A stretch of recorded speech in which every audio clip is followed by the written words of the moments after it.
Hi, I have a lot of photo editing software.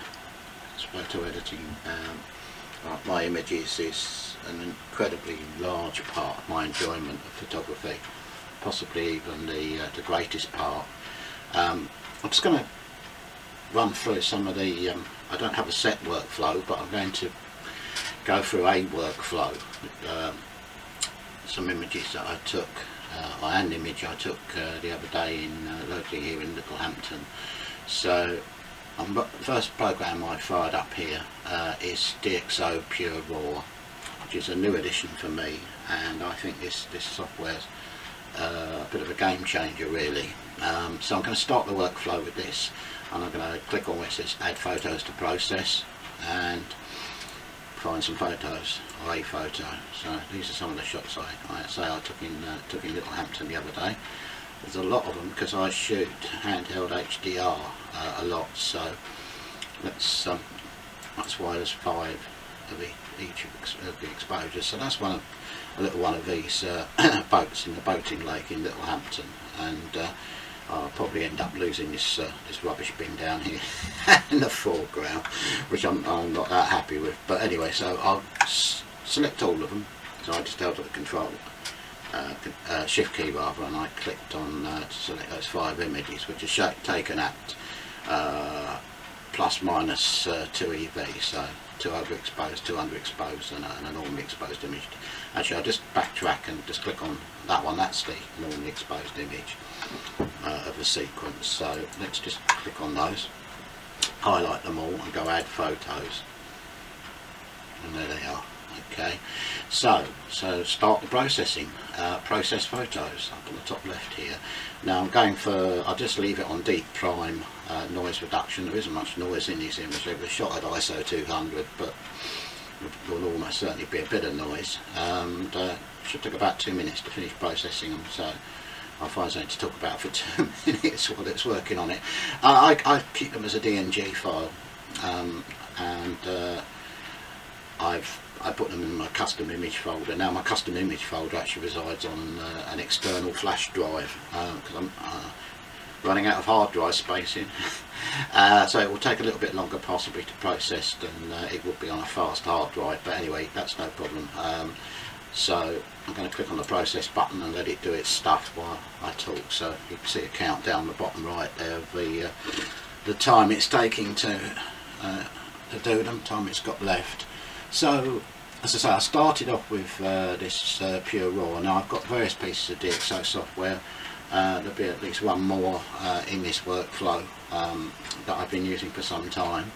So this is a new addition, but as I say, I'm very impressed. I'll show you in a minute or two the outcome of this, and you can judge for yourself as to whether or not you feel it to be a worthwhile software addition. Now I think it really comes into its own if you've got a lot of images to process, a lot of raw images, and as you can see, these are Olympus RAW files, or Olympus RAW files.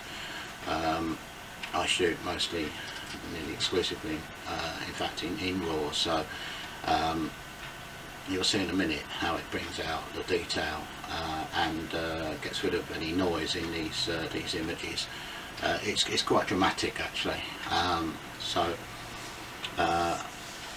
As I say, I think this is a good starting point. But if you do lots of images, say you know, an event photographer, or wedding photographer, or any photographer that shoots a lot of images in one session, and you want to sort of batch process, add them all to this and run them through this piece of software, I think this is really useful. But I don't do that. I don't shoot lots of images. Well, I do, but I don't shoot like a huge amount of images. I will typically, as I shoot HDR, as I mentioned, I will actually often shoot quite a few images, but uniquely not a lot of images. So it's 27 seconds it says there remaining, so let's see. As I say, it's going to an external hard drive, or flash drive, so it's taking quite a while to write these to the drive, longer than one might expect on a faster drive. But anyway, we're nearly there according to the bar at the bottom there, so let's have a look in a minute at the images. I'll just pick one image. I'll probably pick that one in the middle, sorry, the one on the left rather, which is the correctly exposed image,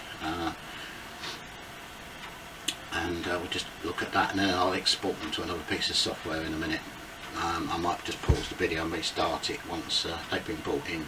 Okay, so view results to export to. Well, I would normally just export to, but let's view the results instead. Now, let it finish doing its stuff. Now, have a look at this when it's finished. Right, on the right hand side, you've got the processed image, so I'll just drag that across.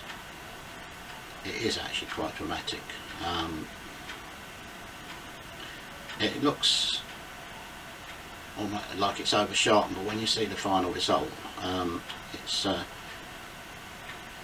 it really does bring out the detail. And of course, this has got a lot of water and textures in it, which so there we go. I'm not dragging anything now. I've just actually finished, and we can zoom right in and see. So let's drag this back to somewhere where I can see it. Zoom right in again and have a look at this. Now this is a pretty fast lens, sorry, a pretty sharp lens I should say, and yeah, look at it's also doing lens correction, so it's actually correcting for the lens as well,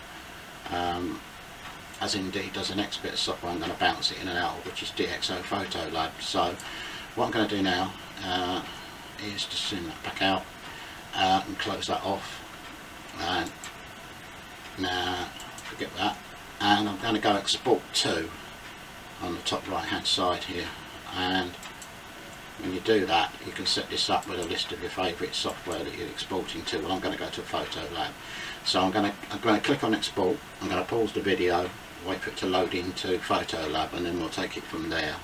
So let's just click on the export button and let it do its stuff, and I'll be back in a second, or a minute or two.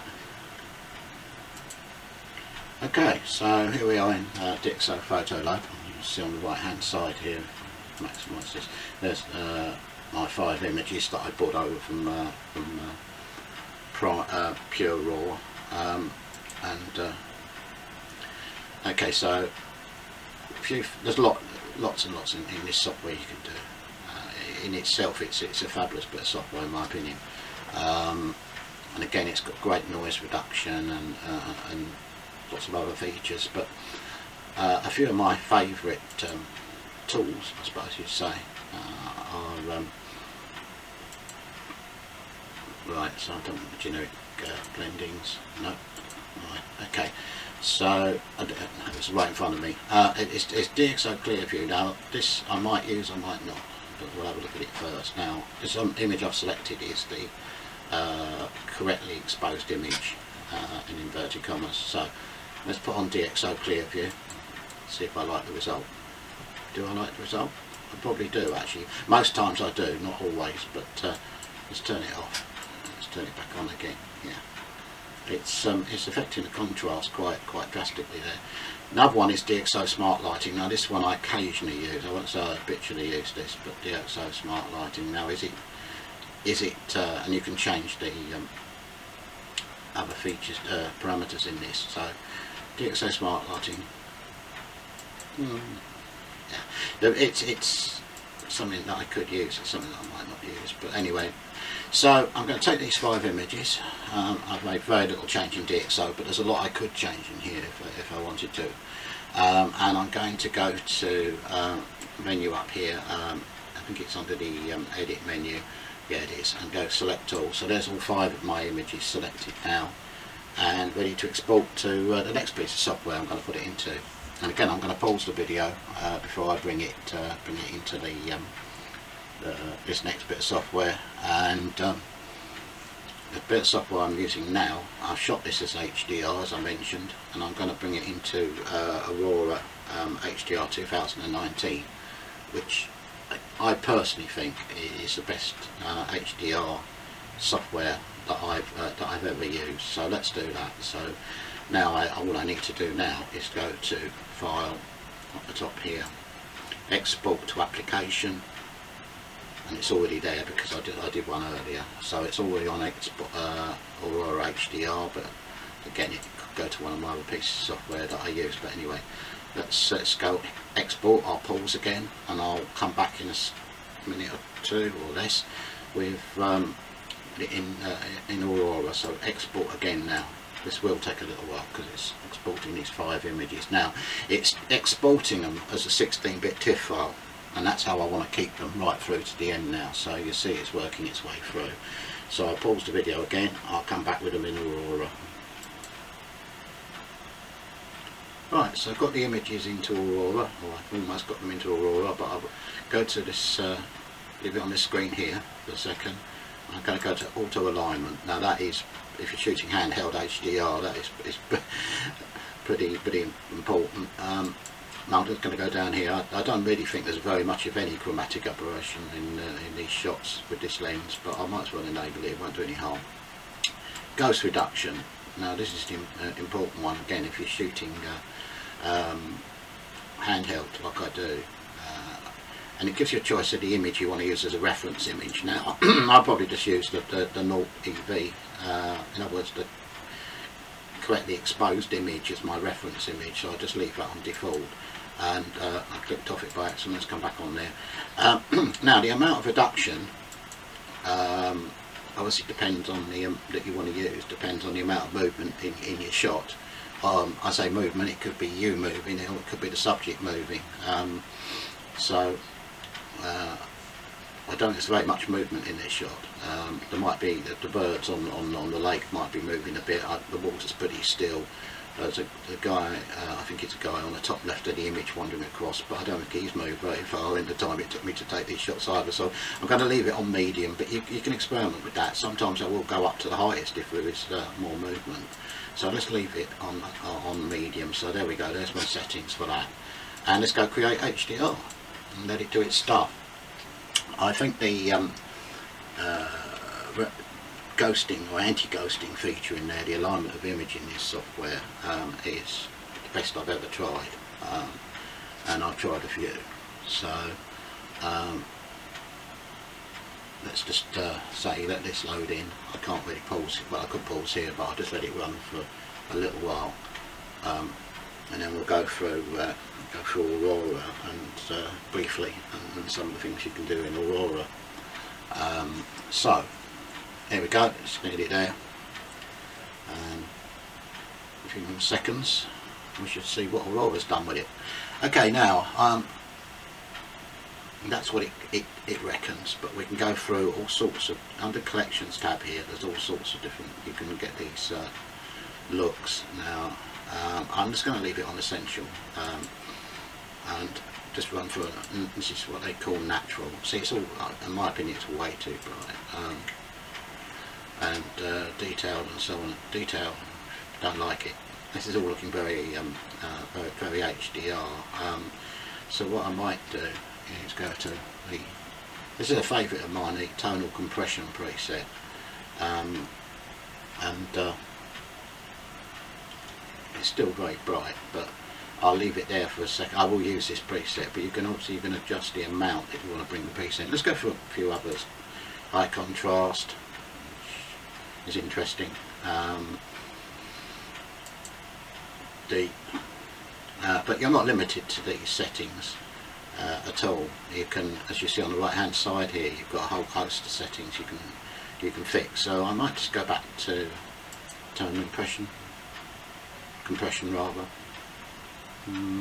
That often works, but I don't think it works in this image particularly well. But I actually kind of like the deep preset.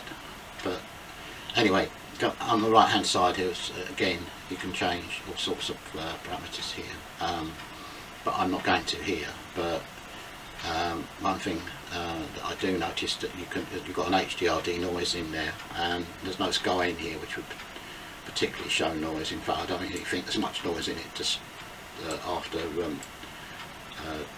Dxo has done its stuff, but let's leave it there for a minute. And but there are all these others. There's also lookup table mapping. Now this is really nice, but I tend to use it in the next bit of software. But it's all sort of images, all sorts of adjustments you can make.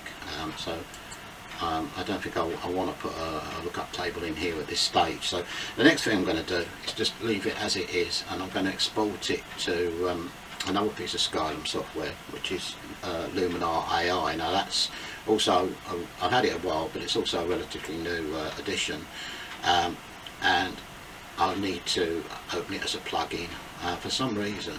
And I think it's because Luminar AI came after Luminar. Luminar has its own dedicated setting up here, but other presets and other bits of software you have to set up, and for some reason it doesn't actually want to remember and give me I'm probably doing something wrong here, but give me an option just to quickly select it, so I'll have to select it as a preset. So I'll do that, and the next thing it pause again, and the next thing it you'll see is it loaded into Luminar AI. So let's do that. So here we are in Luminar AI, and this is a very powerful piece of software as well. Again, it's got it like it's other piece of software from them, the Aurora, which I showed you, the HDR software. It also has these looks or whatever, but you can do an awful lot of customization here. So what sort of look are we looking for here, or might I look for? Let's go to the sunset section. I'll just pick one. This is Dream Film preset, which is actually quite nice, although I quite like it. But let's just do a couple, obviously a black and white. But you can do an awful lot here. Don't particularly like that one, but again, it's all down to personal taste. But I'm just running through a few of their preset ones as opposed to working on it again using its sort of set of controls. But we'll just, as I say, I quite like that Dream. I think it was a Dream Film one, wasn't it? Yeah, I kind of like that, but I might come back to that. But I've also bought some templates for it. There's a lot in here, awful lot of these are ones, as I say, that I bought, but there's just so many. Like the other piece of software, I really don't like that, but again, personal taste. I don't like any of these, but then that's just me and my personal taste. But it does take a second or two for these things to kick in. You'll see this, the Luminar. That's not bad, but it's a bit fluorescent. But you see this Luminar logo up here will sort of pulse when it's loading in a different preset. So these are yeah, again, depends what you want. That's about as fluorescent as it gets, I would have thought, but not my taste. But anyway, let's go to another one. There's a hell of a lot you can do here. That's quite nice. It's muted, isn't it? It's quite subdued, and this will be even colder. I'm not sure it suits a very sunny day, that last one, but again, and further down the line I can change a lot in this if I want to. That's alright. But again, I probably want to do something with it afterwards, but let's keep going with these presets for a while and see what else we go. No, another black and white one.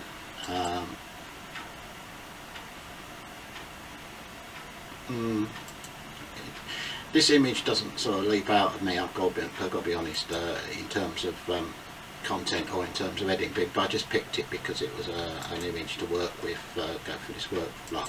Let's see what else we've got here. Backlit clouds. I think I'll probably use any of these for the purposes of this, but that's not all of the power of Luminar AI. Let's go to the edit menu now, and this is where it kicks in. This is where, if you have used a preset, you don't have to, but if you have, you can customise it further. There's all sorts of tools in here, but a favourite of mine is Looks under Mood. Now it's using backlit clouds, which is part of this this preset, but I don't have to live with that. I can select some other ones here, or use some of the ones that I've purchased or imported. But you can see what it's doing. And that's quite interesting, isn't it? It's gone very sort of well, orange. You know, but there's so many. It really depends. You've got you know, with all the software, you've got so much control over what over how you want it to look. Personally, I'm aiming towards the more muted ones, or at least the somewhere in between ones. There's that one, but you can change the amount, contrast, saturation. So let's reckon our default on this one, it seems, or where I left it last, perhaps when I used it, was 66. So let's whap it right up. Don't want that. But you can just reduce the strength of the effect there. I really don't want that fluorescent grass too much. But again, I can change it further down the line. So anyway, you see, there's a lot you can do in Luminar. Now, I'm just going to export it from there as it is, and I might just do a few more little tweaks to it, load it into Lightroom, which I tend to use as a sort of platform for launching other programs, including all these ones that I've mentioned here. I've just gone through a workflow, so what I can do now is click on apply, and it'll bring that image back into, because I launched it through Aurora, so it'll bring it back into Aurora. All of these are standalone packages, and they all various forms of plug-in to launch one from another. So I'm going to export it from Aurora now, having changed a few things in Luminar AI. I'll pause the video again, I'll bring it into Lightroom, and I'll maybe make a few adjustments in there. So let's do that now. Let's just go pause the video, and I will do that. So you just go to the file and export menu up here, and choose where you want it and what you want to call it. So I shall do that and come back with it loaded in Lightroom. Right, so I've just brought the image into Lightroom, and as I mentioned, I tend to use Lightroom to, this is the old Lightroom Classic, which I've had for many years now, as a platform for launching. If I go to Photo and I go to Edit in, you'll see I've got lots of software that I could bounce this in and out of, but I like its sort of non-destructive editing. I know that Dxo's got it, Photo Lab and so on, but it's just something I've used for a long time. Now, one thing occurred to me I might do before, or have a look at before I do anything else, is I don't normally crop very much, if I crop at all, but I might experiment with the crop here, because I really don't think that foreground and background, personally, are adding that much to this image. I mean, it's the boats that are the and the seagulls and ducks or whatever that are adding the most of the image. So let me just have a little look at the crop. So let's see about 16 by 9 for a minute. Bear in mind, I'm going to, well, I would, not for the benefit of this, but I will get rid of that bin in the foreground. But 16 by 9, if you want to keep to a sort of standard aspect ratio, is probably going to be certainly better than 16:10 here, because 16:10 is going to give me even more of the the background. It's going to increase height. So it's finding somewhere where you want to crop, but I'm going to settle for that for a minute. I'm quite happy with doing a crop on this one. So again, bear in mind, I'm going to lose this very ugly looking rubbish bin in the front here. Okay, so as I say, some of the other software that I use a lot of, and that I launched through this program, one of my favourites, which I should use here, is Viveza, which is part of the Nick collection, which has been owned by Nick, by Google, and nowadays by Dxo again. And this is an absolute favourite. This is a very, very powerful bit of software. Again, you can make global adjustments. You can make, but the power comes in with this control point functionality. And anyway, so let's just do a few sort of global adjustments, just for the sake of it. Let's bring the brightness down a tad. I haven't been happy with that brightness throughout. What else do we do here? Let's have a look at the warmth slider. A bit of warmth coming. You can see the warmth coming in on these, too much, but you can see the warmth coming in on the reflections of those boats particularly. But maybe just a little bit, but not much. But as I say, you can also add control points. Now control points are really powerful.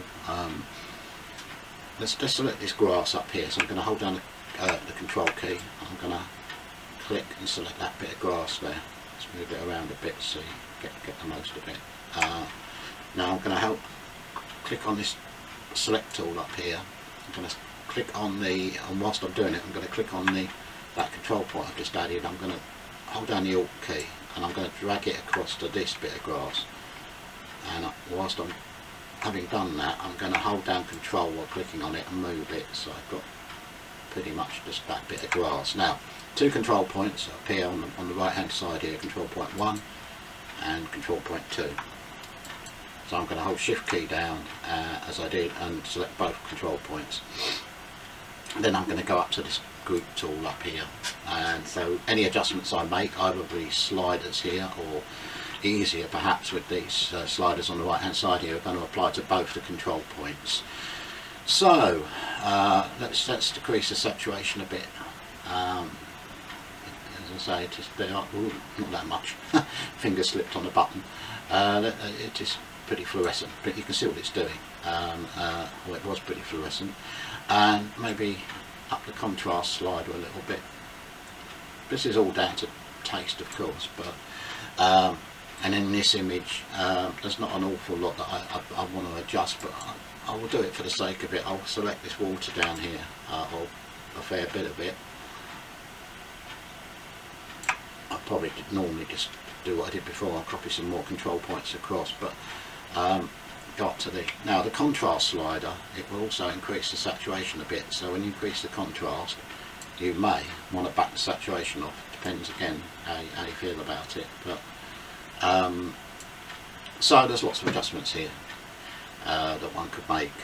So I'm going to save that and back into Lightroom.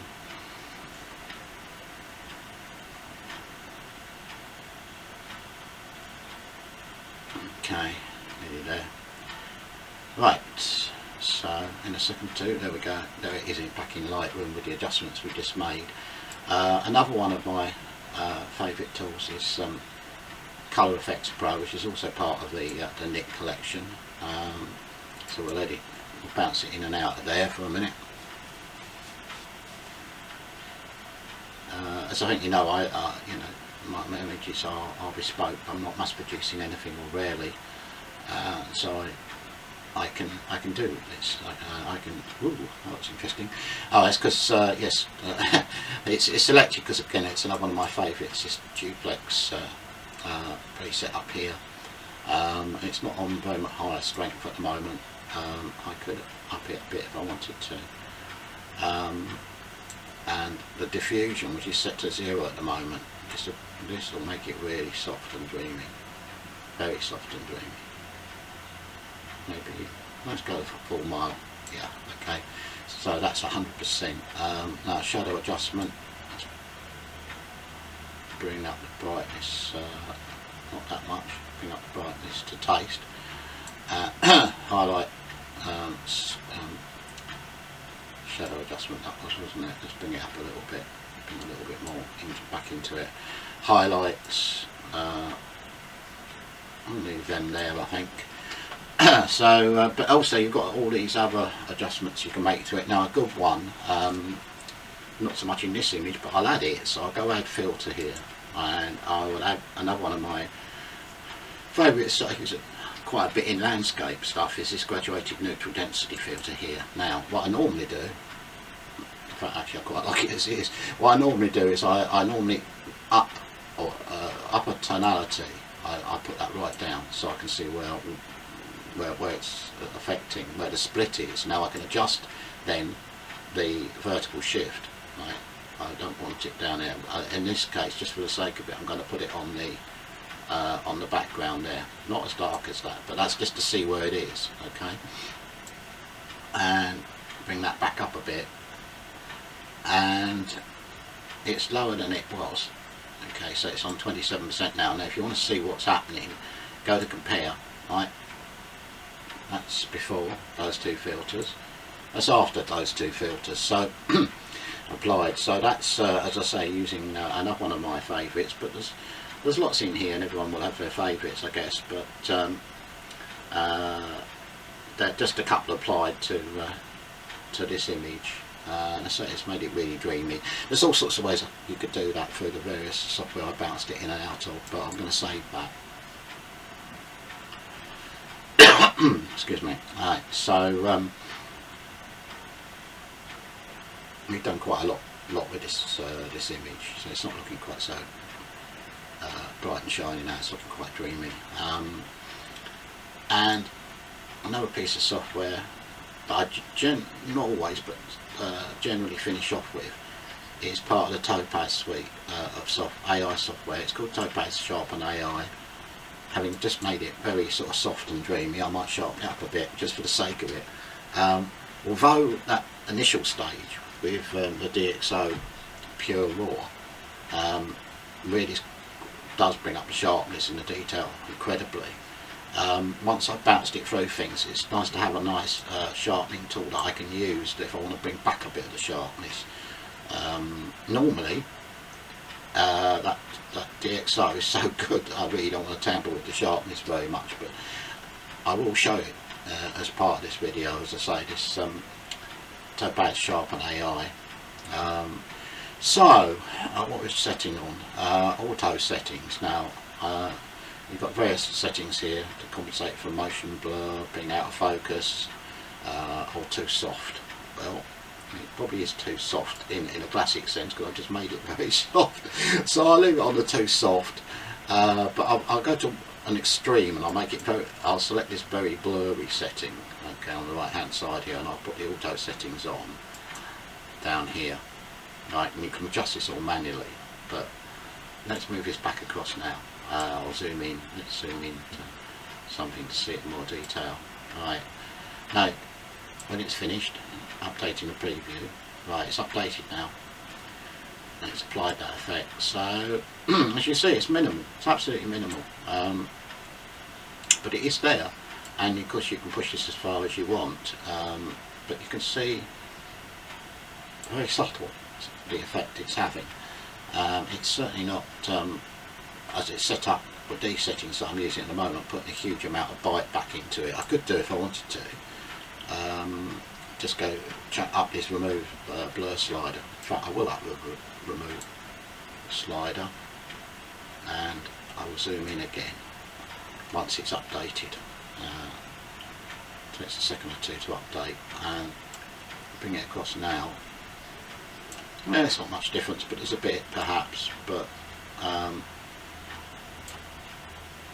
as I say, you can go on as much as you want, but and in all sorts of directions, which is what I love about processing. Is the fact you can go in all these directions. You can take your images and you can just, you know, wherever it takes you, whatever you really want to do with it. But I'm going to go back on the auto settings. It was interesting actually when I done that. You could see the difference between that and the manual setting where I whacked it right up. So let's whack it back up again right up to max, and let's go back to the auto setting, which will reduce the remove blur feature. There, see, it was actually quite dramatic when you see it like that. So I'm going to apply that, bring it back into Lightroom. We're nearly there, we're pretty much there. There are other things I could do, there are things I would possibly do different depending on the image and how I feel, but it's just a workflow, and it's not even an image that I think I would classify as being a personal favourite or something that leaps right out at me, which is maybe a good way of approaching it actually, pick an image that you really don't particularly fancy that much, and see what you can do with it. And there's a lot you can do with it, an awful lot. But so it's looking quite soft and dreamy now. It's looking a bit more sort of pastely looking. Let's see if there's anything else I want to do to it. Bearing in mind that I would normally have done that sharpen stage last, so we'll see if there's anything else. But I do have a lot of different software that I could use. Another one is this Dxo Film Pack. So let's go to Dxo Film Pack. It sounds like an advert for Dxo because I use a lot of their software, but in fairness I do use a lot of other software as well, like I mentioned the Skylum products, Aurora and Luminar AI, and I've mentioned Topaz Sharpen, and there's a couple of other Topaz tools I use. Right, so we're in Film Pack 5, which is of course what it says, it's film emulation, and I'm not quite sure what it's set to. It's probably Kodachrome 20, generic Kodachrome as they call it. Ooh, that's fluorescent, isn't it? But of course you don't have to live with that. You can adjust the let's go for a black and white, just for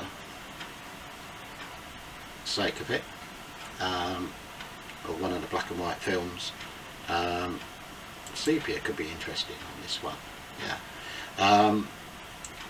Nostalgia is quite an interesting preset. It's not a film preset as such. It's a little bit like the other presets, a look preset, I suppose. Not quite sure what they call them in this software, but designer preset. Anyway, doesn't come with a sort of designer label, but you know, you when I say you don't have to live with these effects, well, you don't even have to use them. I'm just doing it for the sake of, as I say, the sake of things. Right, that's the Fuji Astia 100 preset. So if I click on that, I can customise that preset further, and maybe back the saturation off a bit, quite a lot in fact. God, where's fluorescent? I really don't, well, personal preference, but, and it is a bright, they are bright colours, but I really think that's too fluorescent, isn't it? To my taste, if I'm going to go anywhere, probably somewhere there, might be a bit more there, say. But yeah, that was just another piece of software. But you can do all sorts of things here in this software as well. Warm tone features. It just goes on and on and on. And of course, the more software you have, the more options you have, the more you. It's just like a Pandora's box of options. So. And it's something that I really enjoy, so I'm just going to save that, and I'm going to save it over the top of, yes, I know it exists, I'm going to save it over the top of, keep it as a 16-bit TIFF, save, and then maybe it will end up, when I do a final save or whatever, it's a JPEG or something for the web, but I usually keep a TIFF version as well, an uncompressed version somewhere. So there you have it. That was just a run through of the various bits of software, a sort of workflow. It's not set in stone. I don't use that same workflow for everything. If there's anything I habitually do, I do shoot as HDR, handheld, as I mentioned at the beginning, and there are certain of these tools that I would find a place in most of the shots I take, but it wouldn't necessarily go this route. It doesn't have to go this route. This is, say again, one of the things that I really like about it. So I'll save that, so I'm not bothered with it now. I'll close that off. And because I saved it under a different file name, I'd have to load it back into Lightroom. It hasn't bounced it back. That's still the image pre that last adjustment. Okay. Anyway, I hope it's given you a little bit of food for thought and was of interest.